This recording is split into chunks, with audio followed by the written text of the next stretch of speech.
ಮಾಡಕ್ ಹೊಂಟಿರೋದು ಅಕ್ಕಿ ಪಾಯಸ. ಹೆಸರು ಕಾಳಿದೆ, ಅದನ್ನ ಒಂದ್ ಸ್ವಲ್ಪ ಹುರ್ಕೊಂಡಿದೀನಿ.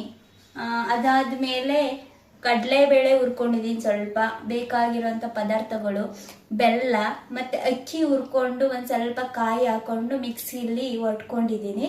ಚೆನ್ನಾಗಿದೆ. ಆ ಥರ ನುಣ್ಣಗೆ ಒಡ್ಕೋಬೇಕು, ಇಲ್ಲಾಂದ್ರೆ ಪಾಯಸ ಚೆನ್ನಾಗಿ ಬರಲ್ಲ.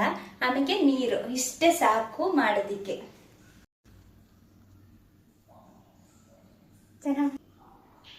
ಇವಾಗ ಗ್ಯಾಸ್ ಆನ್ ಮಾಡಬೇಕು. ಲೋ ಫ್ಲೇಮಲ್ಲಿ ಇಟ್ಕೋಬೇಕು. ಫಸ್ಟ್ ವಾಟರ್ ಹಾಕ್ಬೇಕು. ಫಸ್ಟ್ ಇವಾಗ ಕಾಳೆಲ್ಲ ಬೇಯಿಸ್ಕೋಬೇಕಲ್ಲ, ಅದಕ್ಕೋಸ್ಕರ ನೀರು ಹಾಕ್ಬೇಕು. ಫಸ್ಟೇ ಬೆಲ್ಲ ಹಾಕ್ಬಾರ್ದು, ಕಾಳೆಲ್ಲ ಬೇಯಲ್ಲ.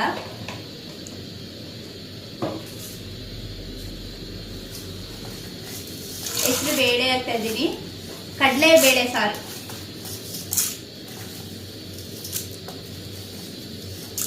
ಅದಾದ್ಮೇಲೆ ಕಡಲೆಬೇಳೆ ಮತ್ತೆ ಹೆಸರು ಬೇಳೆ ಹಾಕಿದೀನಿ. ಚೆನ್ನಾಗಿ ಬೇಯಬೇಕು ಇವಾಗ ಅಷ್ಟೇ. ಚೆನ್ನಾಗಿ ಬೆಂದಾದ್ಮೇಲೆ ಬೆಂದಿದೆ ಅಂತ ಚೆಕ್ ಮಾಡಿ ನೆಕ್ಸ್ಟ್ ಪ್ರೊಸೀಜರ್ ನಿಮ್ಗೆ ಹೇಳ್ತೀನಿ. ಕಾಳೆಲ್ಲ ಇವಾಗ ಚೆನ್ನಾಗಿ ಬೆಂದಿದೆ. ಮತ್ತೆ ಇವಾಗ ಬೆಲ್ಲ ಹಾಕ್ತಾ ಇದ್ದೀನಿ. ನಮ್ಗೆ ಎಷ್ಟು ಸ್ವೀಟ್ ಬೇಕೋ ಅಷ್ಟು ಹಾಕೊಂಡ್ರೆ ಸಾಕು.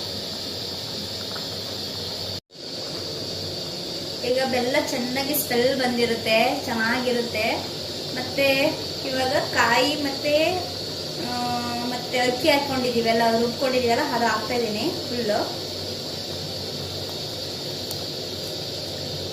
ಫುಲ್ ನೀರ್ನಂಗ್ ಮಾಡಾಕ್ಬೇಕು, ಇಲ್ಲಾಂದ್ರೆ ಗಟ್ಟಿ ಹಂಗ ಹಾಕ್ಬಿಟ್ರೆ ಅಲ್ಲಿ ಗಂಟಂಗ್ ಆಗ್ಬಿಡುತ್ತೆ.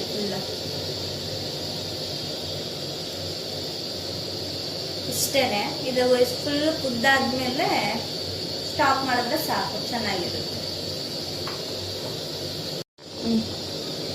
ಇವಾಗ ಅಕ್ಕಿ ಎಲ್ಲ ಚೆನ್ನಾಗಿ ಬೆಂದಿದೆ. ಅದಕ್ಕೆ ಇವಾಗ ಒಂದು ಸ್ವಲ್ಪ ಕಾಯಿ ತುರಿ ಹಾಕ್ತಿದ್ದೀನಿ. ಸ್ವಲ್ಪ ಹಾಕ್ತಾ ಇದ್ದೀನಿ, ಯಾಕೆಂದ್ರೆ ನಮ್ಮ ಹತ್ರ ಇಲ್ಲ ಅದಕ್ಕೆ.